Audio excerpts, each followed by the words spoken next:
Hello, hello, hello. This is Ben from EyeSkills, here again to give you a quick overview of what the EyeSkills framework contains. Firstly, the framework is, perhaps obviously, focused on lazy eye. We are trying to provide the pieces needed to produce diagnostic and therapeutic environments for lazy eye in virtual reality. So I noticed some time ago that there are many very talented software developers out there who have lazy eye, but it seemed to me that everybody, including myself, was focused on cooking their own soup. There was little commonality in the languages being chosen and little reusability of the components that we were developing, because we all seemed to have different ideas about what exactly it was that we wanted to try to build. So there was, and there still is, a focus on building simple anaglyphic apps using red and cyan to separate content for each eye. And this is because it's simple.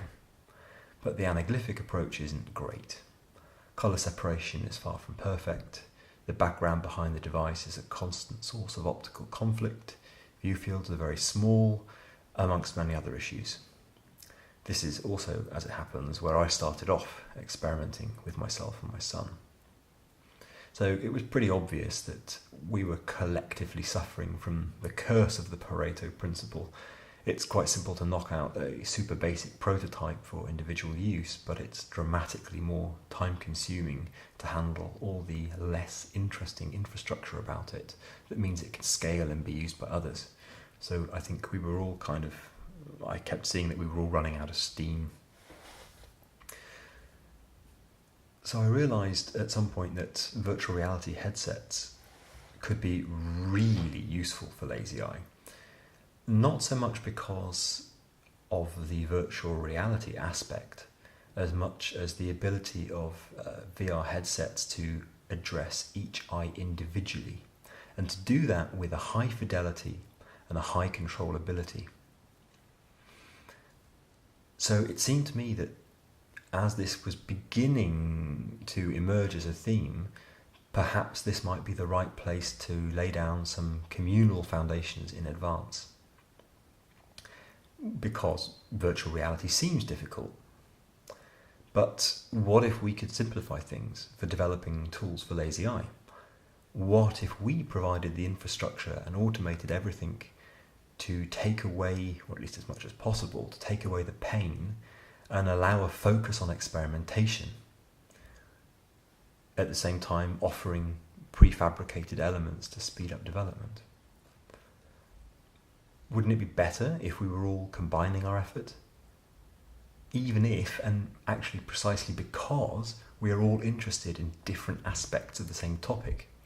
Lazy eye is a ridiculously complex and far-reaching condition, but there is a lot of common ground.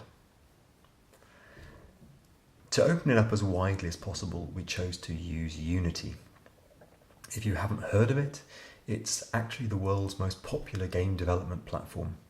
It's open source, it's cross-platform for mobile devices but also desktop operating systems, and it's free to use. So at the moment, the EyeSkills framework is still taking shape, but it can already do quite a lot. So we hope that whether you're a professional researcher who can code a bit, a contractor or a dev interested in exploring your own condition, you will find that you can do more, and you can do it more quickly and more precisely with EyeSkills than doing it from scratch alone. And we hope that you will pay for your benefits in kind by contributing back to the framework. So the worst possible way to start building this framework would have been to play architectural astronauts, designing some monstrously abstract framework which would ultimately have little to do with reality. I think as devs, we've probably all experienced frameworks like that. After all, who has the experience to say how virtual reality should be used in relation to lazy eye? I would say nobody does. So our focus has been on experimentation, seeing what we can actually do with the technology and what actually seems to work, and that's involved a lot of iterations of user testing. and now I think we're far enough to open things up. So this does mean that the framework has been massively in flux, because we've been learning what's useful, what's not useful, and what we can reuse when and why and where. So for every line of code you see in the framework now, we've probably thrown away 3 times as much along the way, although I do think things are settling down now. So it's also important that we're not fighting the Unity development paradigm. We're actually trying to fit into it naturally. So this is where I would like to give a quick shout out to Michi, a very experienced Unity game dev and friend, who has been helping keep the architecture Unity friendly, which essentially means making sure that everything is tightly integrated with the Unity IDE, that we make use of prefabs where possible, that it's written in C#, and that it's using an event polling style coding paradigm. I'm really sorry if these last 2 points make you feel a bit ill. I sometimes get a queasy stomach myself, but it will be fine, I promise. So let's fly over the basic structure that we have now. If you choose to make a completely new project, the first thing you'll want to do is to put in your list of scenes the bootstrap scene. This takes care of a lot of plumbing, making sure that you've got immediate access to all sorts of crucial infrastructure at the tip of your fingers, and then it just gets out of the way. So some highlights. We've added out-of-the-box support for handling the loading and exiting from scenes, where a scene is Unity terminology for a collection of scripts and 3D or 2D elements which make up something like an environment or a level or a mini-game. There's support for saving and reloading user configurations and remotely controlling what a participant experiences in a scene. And that's pretty cool. That's over a real-time streaming WebSocket server connected to a remote web page which automatically builds its user interface on the basis of the control elements you register. We've also created a custom input manager because we quickly realized that the richness of control some scenes need just kind of overwhelms the usability of standard Bluetooth VR controllers. So we've added an extra 2 dimensions of control to all input operations, so differentiating between short, long and hold states. And this turned out to be really non-trivial to do in a Unity-friendly way.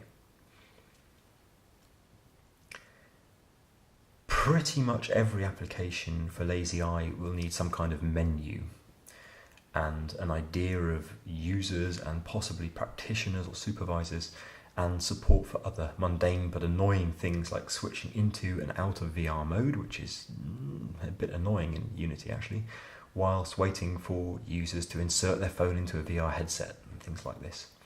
So we've provided a set of simple scenes which you can customize without any programming knowledge directly in the IDE.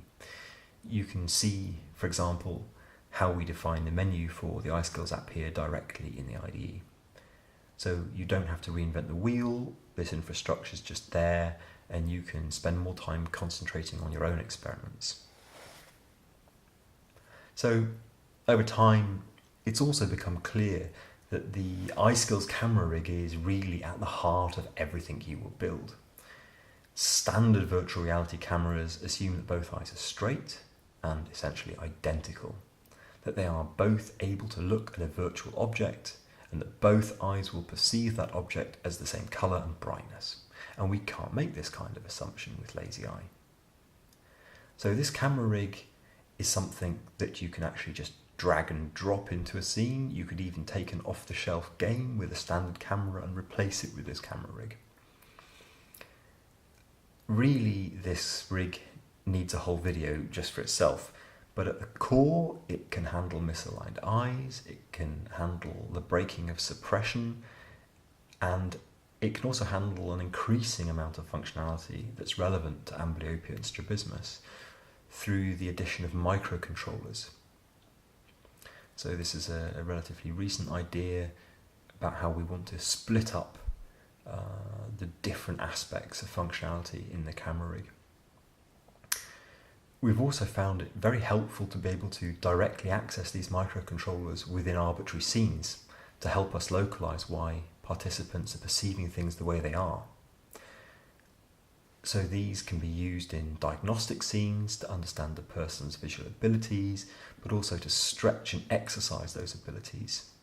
And at any point, a person's abilities can be stored in a configuration object and selectively loaded into a camera rig in another scene at a later point. So it's a bit of a Swiss Army knife for dealing with visual issues and building the kinds of environments that you want to build. As we've been building and experimenting with these different diagnostic scenes, we've begun to uncover principles which affect what kinds of designs we use for the shapes that we show to participants in order, for example, to promote or remove conflict between the eyes or definitively establish whether the participant is currently experiencing monocular or binocular vision. So we're also making those shapes available as prefabs which can just be dragged and dropped into the scenes you build in Unity. So you immediately have something to start working with. So this library of parts will continue to expand as time goes by. Finally, we have found that it's useful for scenes to be able to give audio feedback, precisely because we cannot rely on robust visual perception. Audio feedback becomes our most reliable feedback channel. We also chose not to rely on the availability of always-on fast internet for real-time text-to-speech. So for this reason, we provide support for generating language-sensitive offline audio interfaces via simple text files. You just write the text file, you run the command inside the IDE, inside the editor, to generate the audio files, and they're automatically imported and available through an audio manager. Although you will need a Mac to do this at the moment. So I hope that was a really quick but interesting fly-through. And finally, I would like to say thank you very much to the prototipefund.de. Without financial support from them, it just wouldn't have been possible to put this much effort into developing the framework this far. So there's more to what we've done than the framework. There are also the calibration scenes and experiences that we've built using the framework and through which we have built the framework, so it's worth taking a look at those. And keep an eye out for updates on www.EyeSkills.org, where we'll be adding more tutorials and documentation and downloads as time goes by. So thank you very much for your time and interest.